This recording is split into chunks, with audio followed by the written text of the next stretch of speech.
Rangers lead by a goal to nil at Tynecastle in the SPL match we're featuring on today's ESPN Matchday Live. Jim Jeffries and Mark Hateley here in the studio. You go first, Mark. Rangers well in the first half, do you feel? Yeah, I think it was a hard start to the game. First 10 minutes, I thought they were really on top of the game. Then Rangers had the middle section. I think Hearts started and finished the half really, really well. But in between, I thought it was predominantly Rangers. Jim, take us through the goal, please, from an offensive perspective and also defensive from Hearts. Well, from Rangers' point of view, then definitely Whittaker's done extremely well, and that's what he's good at, driving forward from deep areas. He picks it up here, he drives into the heart. And then for me, though, you see Templeton, who's not a tackler, but I was surprised Ht-Gers23Oct2011.mpg, who just got him circled there, that he could have maybe, as it got there, just made the tackle, which may have resulted in a booking or a foul, but I think that would have been better than the danger that Whittaker, once he's passed there. It's a weak tackle, Jim. Yeah, I watched the game yesterday. Yeah. Stevie Hamill and Keith Lazarus took fouls in the Motherwell Kilmarnock game for that reason, that they knew that it was danger, and they took their bookings, and I think maybe Ht-Gers could have made the tackle there. Once he was past them, then it was going to cause all sorts of problems. They got a break, but wee Naismith finished it well. But I've got to say that that's the only thing Hearts need to be down about. I thought they've given as good as they've got. I think pressure-wise they're working hard enough, and I think they're not out of it by any means. Yeah, well played, Stephen Whittaker. Looking to be on the pitch, some might say.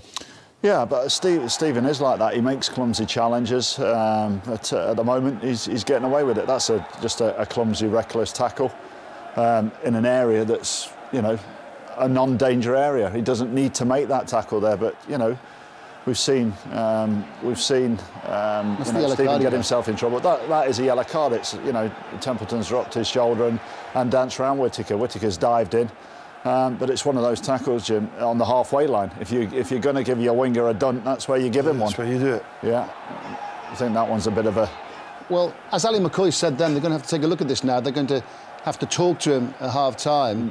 He's up against some tricky players. They are going to have to be careful, because it would be, if they go down to 10 men, that could be the route for Hearts to get back into the game. Callum Murray stamped his authority on the game, making sure it doesn't get out of hand. He's quickly shown the bookings. He's not let anybody get away with very much, and that means he'll have to watch now, and of course that'll be a decision for Ali if he thinks, especially when you've got people like Templeton who'll take you on all day, and he's very quick-footed as well. So maybe it's maybe something he's really got to consider.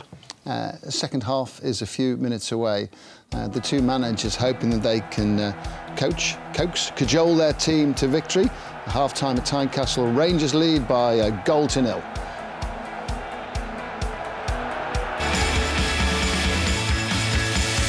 Rangers lead by a goal to nil away at Tynecastle. Hearts 0, Rangers 1. Jim Jeffries and Mark Hateley here in the studio just before the second half gets going. A couple of chances have come Hearts' way, so they can't say they're not in this game at all. No, they've been making chances, a couple of half chances. That, I would think, it was a fortunate pass through for Stevenson, but it's great. It's a great covering tackle from Lee Wallace and Bocanegra, but a bit of fortune in the pass from Ian Black. I thought it took a deflection, was going out to Templeton. Yeah, just what I was saying before the game. Not seeing a lot in the game, but he's liable to come up with a goal. And in Rudy Scatchell. That was typical Rudy Scatchell, on the edge, great technique, great strike, bit of swerve on it.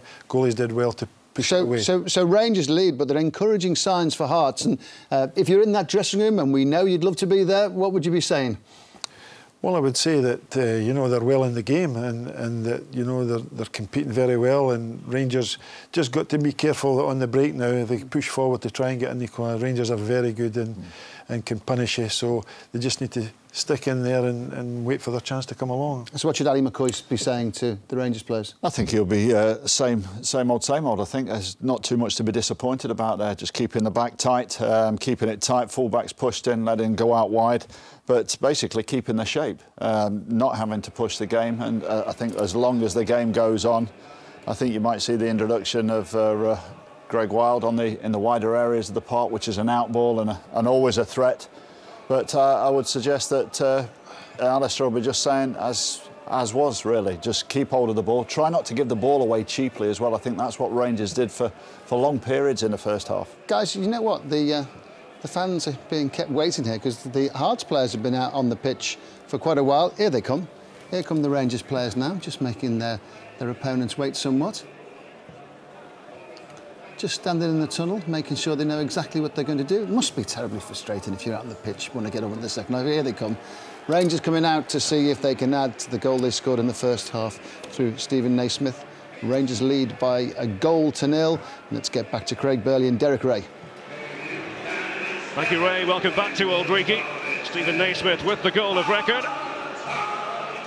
On this day, back in 1948, Hearts defeated Rangers by 2-0. Their goals coming from Jimmy Wardle and Alfie Conn Sr. before Paolo Sergio's time. Jimmy Wardle and Alfie Conn Sr., two members of the so-called Terrible Trio.